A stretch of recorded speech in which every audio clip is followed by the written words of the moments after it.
Hey everyone, thanks for watching.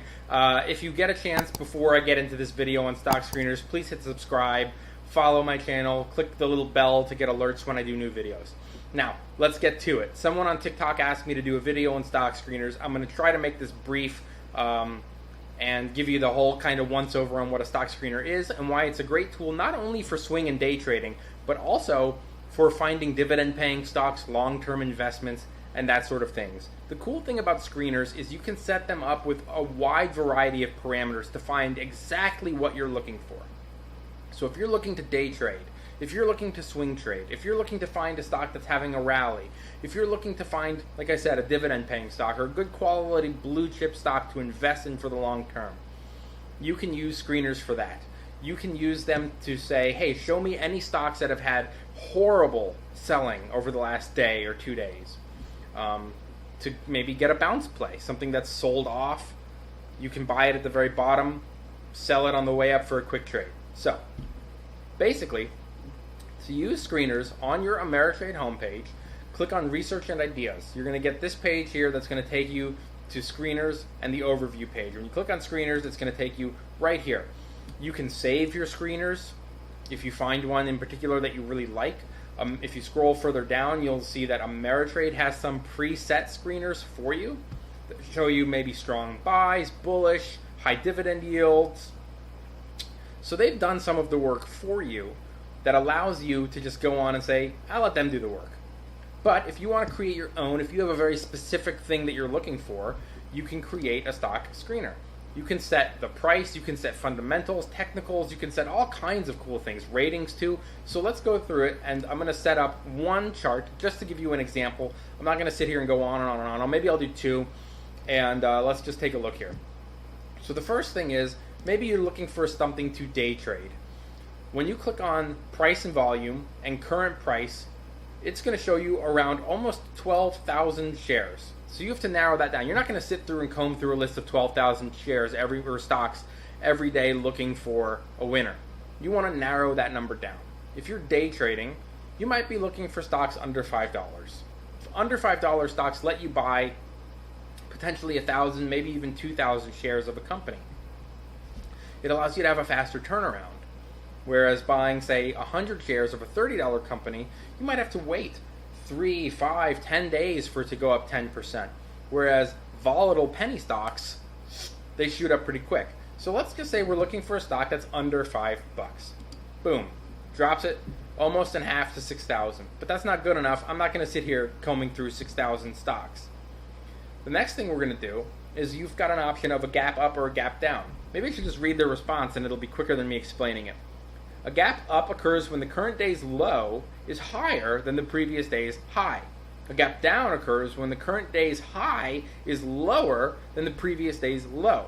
One of the reasons traders use gap up and gap down are to find stocks that have been beaten down and might bounce or sell off. For example, if they were planning on shorting a stock, they would say, show me something that has had a massive rally overnight.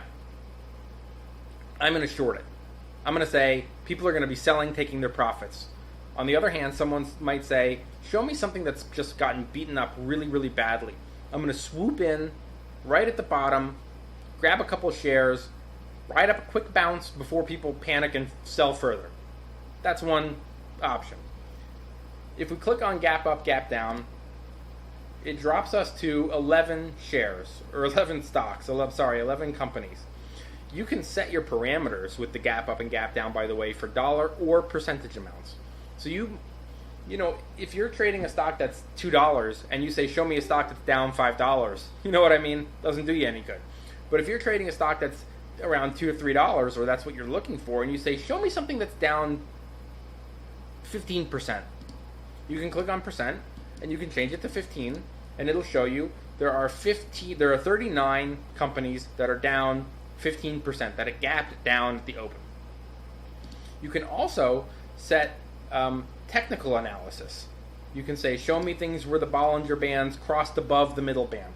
The middle band is a 20-day moving average. It's psychological. If it crosses above the middle band on the way up, it's an indicator that it could be going higher. If it crosses below the middle band, it's an indicator that it could be going lower.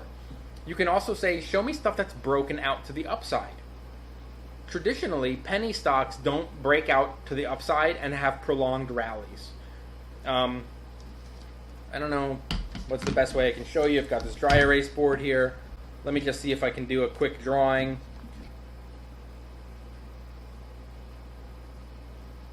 And then here's the stock trading in a range, and it breaks out to the upside. I don't know if this is going to be helpful to anyone. Actually, I'm going to get rid of that. It looks like a dick. Never mind. Show me something that's crossed below the lower band. You're looking for something that's broken out to the downside. It might be heading lower, which is a good opportunity for you to either short something, or it's a good opportunity for you to buy on the dip and hope that it bounces. You can also have bandwidth as the bands consolidate and get narrow or squeeze. You can also set it on relative strength index to show you stocks that might be overbought. That is, anything above the 70 line would be considered overbought. That's an option for you if you're looking to short stocks. Or you could say, show me anything below the 30 line. Oops. That would give you anything that's been oversold and might be ripe for a recovery or turnaround or a quick bounce. And it'll show you the stock. It'll say, for example, there's one. Maybe it'll show you 49. The idea here is to narrow it down as much as possible using as many indicators, Bollinger Bands, relative strength. Where's the MACD? MACD, using as many indicators as you feel comfortable with and not overdoing it, but just picking 2 to 3, right? So for me, it would be Bollinger Bands, relative strength index, and a price target of under $5. But you can have whatever you want. And when you have your list narrowed down, usually I like to keep it under 10. That's more manageable. You can click through and say, nope, this one sucks, this one's a winner. And when you find a winning stock from your list, you write it down on a piece of paper or a dry erase board. And you keep your little list that you can refer back to. So that's one way to use screeners to find your charts. You can see here there are 2. I'm not going to bother showing you them because who cares? You would then go on the chart and look at the chart and see how it looks. Actually, for the sake of educational purposes, let's do it. I've never heard of either one of these. This one seems like it's up a lot. Let's just click out of curiosity. Please don't buy this, by the way. I've never even heard of this company. We're going to click on the chart, and what we're going to do is we're going to click on the 3-month chart, and then we're going to click on the 1-month chart. So you can see here it's already broken out to the upside, kind of here, but really here. And you can also see in the past when it's broken out to the upside, it's had sustained rallies. So this might be a stock you would then put on your list, hypothetically, just for educational purposes. Please don't buy it. You would put this stock on your list and you would say, I'm going to keep an eye on this guy now. The next stock screener you would set, for example, would be something for dividends. Let's say you wanted to find a dividend stock to invest in. You would create a stock screener. Now, dividend stocks typically are large cap. They're a little bit more expensive. And you don't want to find a dividend that has like 15%. That's too high. It's suspiciously high. It might indicate that the company is financially in trouble. So what you would do is you would click on price and volume, current price, and let's say $10 to $20 a share. $9.55. That's a lot. So we need to narrow that down. The next thing we're going to do is we're going to click on dividends and dividend yield. Now, what kind of yield are you looking for? 2 to 5 is pretty standard.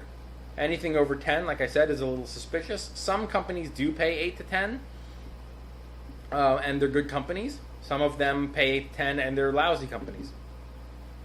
Let's just say, for the sake of the video, we want to see stuff between 5 and 8%. Drops us to 175. Now let's say I'm looking for a monthly dividend. So you can set it to quarterly, semi-annually. Drops you to 10. Monthly puts you to 35. That means you now have to scroll through 35 different companies to find what you're looking for. So let's go on to the ratings. And, wait, where's the research team? Now let's get rid of research team. Let's go back to ratings. and say, show me any that the street, that's Jim Cramer by the way, says buy. Ooh, 0. What about hold? Ooh, 0. What about sell? Ooh, none from the street. What about market edge? They're well respected. Let's say neutral to long, nothing. One match from neutral to avoid. Do they have any long? They have 5. Great. That's cool. So let's click on this. Now you can see you've got a list of some dividend stocks. It's narrowed down, and you can then write all these down and do your homework and buy if you want, or don't buy if you don't want. This, again, for the 84th time, is a video for educational purposes. I've never heard of any of these. I mean, I've heard of some of them, but I wouldn't recommend what to buy or sell because I'm not a licensed broker. I'm just teaching you how to use screeners for yourself. You have to do your own due diligence. Anyway, that's the long and short of how to use a stock screener. I hope you thought this video was helpful. If you did, please hit subscribe. Click on the bell so you get notifications to new videos that I do.